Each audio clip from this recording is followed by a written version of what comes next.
मेरे हृदय मंदिर के आराध्य, मेरे परम स्मरणीय सद्गुरुदेव संत गोपीदास साहेब के चरण कमलों में अनंत बंदगी करते हुए यहाँ उपस्थित सद्गुरु के आप सभी भक्तों को मेरी शाहे बंदगी शाहे। आज का सत्संग कार्यक्रम कुछ अलग पैटर्न पर हम लोग कर रहे हैं, जिसमें प्रवचन एक तरफा प्रवचन के बजाय ये चर्चा प्रश्नोत्तरी के रूप में हम लोग इसमें करने जा रहे हैं। अभी बहुत से प्रवचनकर्ता आए जिनसे बहुत सारे मुद्दों पर प्रश्न किया गया, जिसका वो जवाब दिए। तो अब फिर प्रश्न उत्तर की बारी है। आप लोग अपने जीवन से संबंधित जो भी आध्यात्मिक आपके प्रश्न हैं या सत्य के प्रचार प्रसार के दौरान आपको जहाँ भी प्रश्नों का उत्तर करने में अपने को और मजबूत करने की आवश्यकता प्रतीत होती है, उस तरह के प्रश्न आप अपने जीवन के लिए या अपने से जुड़े हुए लोगों के जीवन के आध्यात्मिक विकास के लिए उचित समझते हो, वो प्रश्न आप कर सकते हैं। शाहे बंदगी शाहे।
बहुत अच्छा प्रश्न है आपका कि लोग आपसे पूछते हैं कि जिस सद्गुरु कबीर को आप परमात्मा मानते हैं, उसको वो परमात्मा के रूप में नहीं समझ पाते, वो कवि के रूप में उन्हें जानते हैं और समझते हैं। तो कैसे उनको समझाया जाए कि हमारे सद्गुरु कबीर जो हैं वो एक कवि मात्र नहीं, वो परमात्मा पुरुष हैं। तो सबसे पहले यहाँ पर एक बात हम सबको ध्यान देनी है कि सत्य को और परमात्मा को तर्क वितर्क से आप नहीं समझ सकते। इसलिए ये सवाल करने वाला जितना नादान है, उसी तरह से अगर हम तर्कों से उसका जवाब दें तो ये भी हमारी नादानी हो जाएगी। आप लोगों को मालूम होगा कि अयोध्या का जो राम जन्मभूमि विवाद था, उस सिलसिले में सुप्रीम कोर्ट ने प्रश्न किया था कि राम वास्तव में कौन है और क्या वास्तव में उनका वहाँ जन्म हुआ था। ये विवाद का विषय था।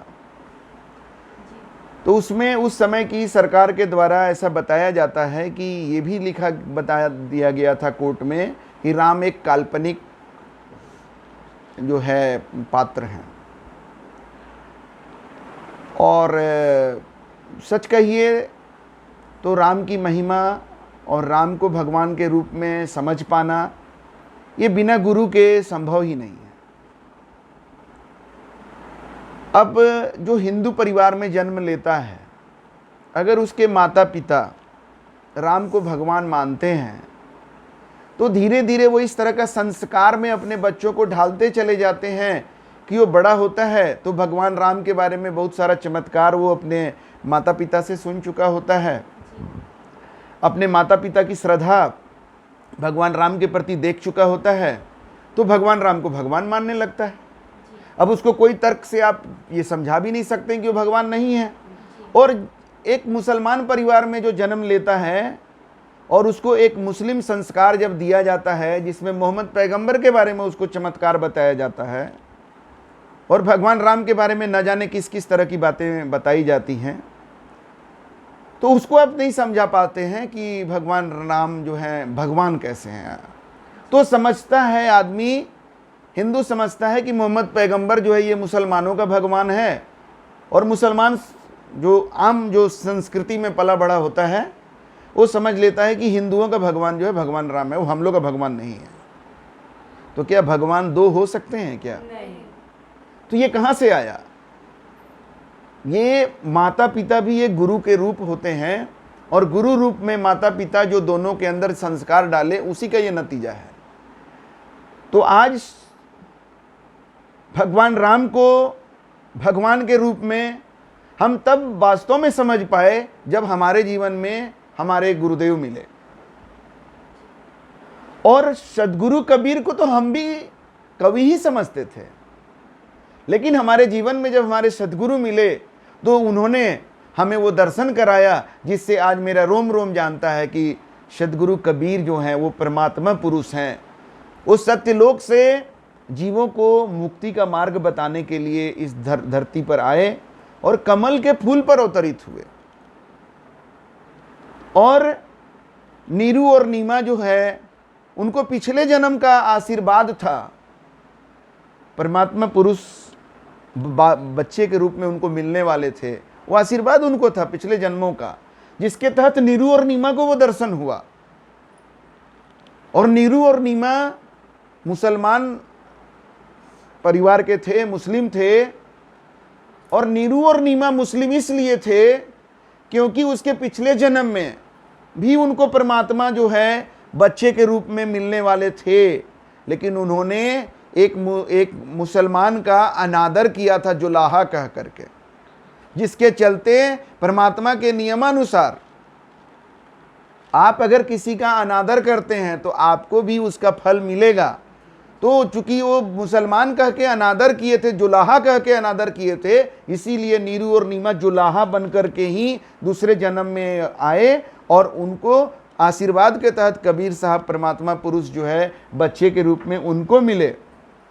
और इसके गवाह एक ऋषि भी थे जो लहरतारा तालाब के पास वो तपस्या कर रहे थे, और वो छटा एक अलग थी जिसका ग्रंथों में वर्णन है, लेकिन हम इसको मान रहे हैं सही, और कोई हमारे ग्रंथ को ही गलत मान करके उसको एक्सेप्ट नहीं करेगा।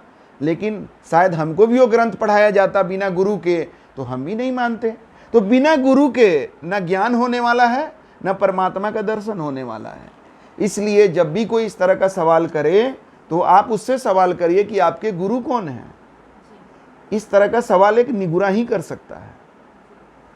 जिसके गुरु होंगे ना तो उसको आप सवालों में कस सकते हैं, जिसका गुरु नहीं है ना उसका हालत बंदर के जैसा होता है।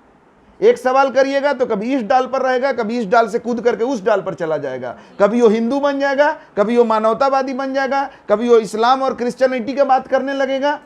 लेकिन अगर उसके गुरु होंगे तो आप उसको बांध सकते हैं, आप कह सकते हैं कि ठीक है सद्गुरु कबीर जो हैं हमारे वो परमात्मा नहीं है, तो तुम बताओ ना कि तुम्हारे गुरु ने तुम्हें क्या बताया है, परमात्मा है कौन। अगर सच्चा दर्शन तुम्हें तुम्हारे गुरु ने कराया है परमात्मा का, तो तुम ये सवाल कैसे कर सकते हो कि कबीर साहब परमात्मा नहीं है। अरे परमात्मा तो हर कोई है, जितना कवि है सब में परमात्मा है, कबीर साहब में नहीं है। ऐसा कैसे आया? क्योंकि तुम्हें गुरु नहीं मिले, तुम्हें परमात्मा का ज्ञान ही नहीं है, इसलिए तुम्हारा इस तरह का सवाल होता है। तो जरूरत है सद्गुरु कबीर को परमात्मा के रूप में समझने के लिए एक सही गुरु की जरूरत है।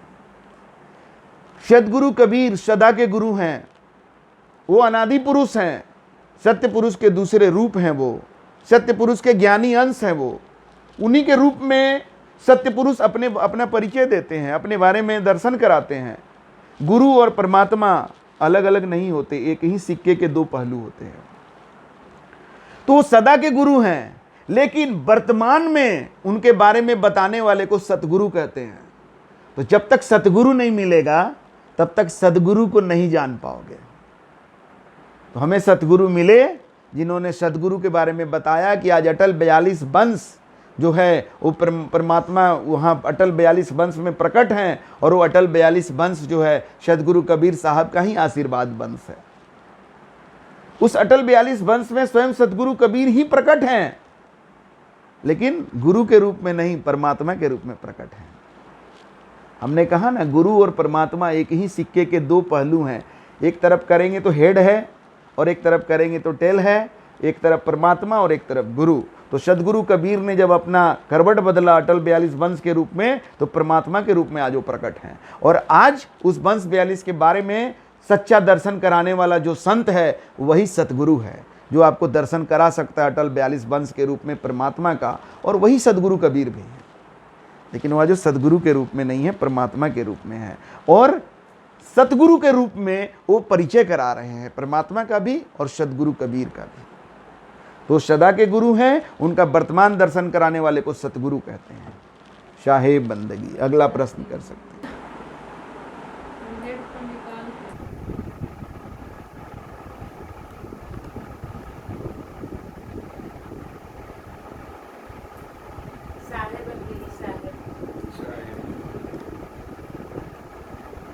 मेरा एक क्वेश्चन है कि लोग गुरु बनाते हैं, उनसे गुरुमुख होते हैं, तो कहते हैं कि हम गुरुमुखी हैं। तो सही में गुरुमुखी का मतलब क्या है और सही गुरुमुखी कैसे हुआ जाए, इसके बारे में आप बताइए। अच्छा है बंदगी, आपका प्रश्न बहुत अच्छा है। लोग गुरु तो बना लेते हैं, लोग गुरु बना लेते हैं, लेकिन गुरु बना लेने मात्र से कोई गुरुमुख हो गया, कंठी ले लेने से कोई गुरुमुख हो गया, ऐसी बात नहीं है। वो तो एक प्रक्रिया है, वो उसका एक तरीका है, गुरु बनाने की एक विधि है, पद्धति है। जैसे किसी स्कूल में एडमिशन ले लेने मात्र से आपको ज्ञान नहीं हो जाता है, आपको डिग्री नहीं मिल जाती है। उसके लिए आपको सही तरीक़ा से पढ़ाई करना पड़ता है और परीक्षा पास करनी पड़ती है। तो गुरु बनाना, कंठी लेना, ये गुरु के गुरुकुल में एडमिशन लेने के समान है। और गुरुमुख होना मतलब एक अच्छा विद्यार्थी होना। तो जैसे एक अच्छा विद्यार्थी जो होता है, अपने टीचर के, अपने गुरु के क्लास में बहुत ध्यान से सुनता है, मनन करता है उस पर, और अपने शंकाओं को गुरु के सामने रखता भी है, और उसके समाधान होने के बाद वो ज्ञान के अगले पायदान पर जाता है। तो वैसे ही जो वास्तव में जो गुरुमुख शिष्य होते हैं, उनका जीवन धारा होता है, गुरुमुख वाणी ऊचरे शिष्य साच करी मान, यही विधि फंदा छूटी है और विधि नहीं आन। मतलब गुरु के मुख से जो वाणी उचरता है, निकल जाता है, उसको वो पूरी तरह से सच्चा मान करके उसको अपने जीवन में उतारते हैं और उसका पालन करते हैं। और ऐसे जो गुरुमुख शिष्य होते हैं, उनका फंदा छूटना ही है, उनका मुक्ति होना ही है, और इसके अलावा कोई उपाय भी नहीं है। कोई चालाकी करेगा इसमें तो कोई उपाय नहीं है। कोई गुरु को जो है सिर्फ मीठी मीठी बातों से या कुछ चढ़ावा चढ़ा करके प्रसन्न करना चाहे, तो उससे कुछ नहीं होने वाला है। गुरु प्रसन्न तभी होंगे जब गुरु के वाणी के ऊपर हम चलेंगे, गुरु के वाणी को सच्चा मानकर हम उसे धारण करेंगे और अपने जीवन को बदलेंगे। और ऐसे बदलते बदलते एक दिन हमारा जीवन जो है निर्विकार हो जाता है, मुक्त हो जाता है। क्योंकि गुरु की वाणी जो है वो सदा हमें परमात्मा की तरफ ले जाने वाली वाणी होती है। और जैसे जैसे हमारा जीवन परमात्मामय होता चला जाता है, हमारा जीवन मुक्त हो जाता है। तो गुरुमुख जो होते हैं, उनका जीवन धारा हमने बताया आपको। एक वाणी और है गुरुमुख के बारे में कि गुरु कहे सोई है साचा, बिन परिचय सेवक है कांचा। तो जो गुरुमुख होते हैं, वो गुरु जो कहते हैं उसी को सही मानते हैं। और है सत्य असत्य विचार न कीजिए, गुरु को कथन मानी सब लीजिए। गुरु के कहे हुए वाणी पर सत्य और असत्य का विचार जो गुरुमुख शिष्य होते हैं वो नहीं करते। जितना विचार करना है वो गुरु बनाने के पहले करते हैं। गुरु गुरु कही सब विश्व पुकारे, गुरु सोई जो भरम निवारे। बहुत गुरु हैं अस जग माही, हरे द्रव्य भवदुख को नाही। तासे प्रथम परीक्षा कीजिए, पीछे शिष्य हुए दीक्षा लीजिए। जितना परीक्षा लेना है पहले परीक्षा लीजिए, बाद में दीक्षा लीजिए। दीक्षा लेने के बाद फिर परीक्षा मत लीजिए गुरु का, कि गुरु की ये बात सही है कि ये बात गलत है। हमारे गुरुदेव के एक शिष्य हुआ करते थे, जो कहते थे कि आपका जो बात सही होगा वो मानेंगे, जो सही नहीं होगा वो कैसे मान लेंगे। अरे भाई, जब गुरु का बात सही और गलत दोनों होता है तो गुरु कैसा, और तू कैसा शिष्य है जो ऐसा गुरु बनाया है।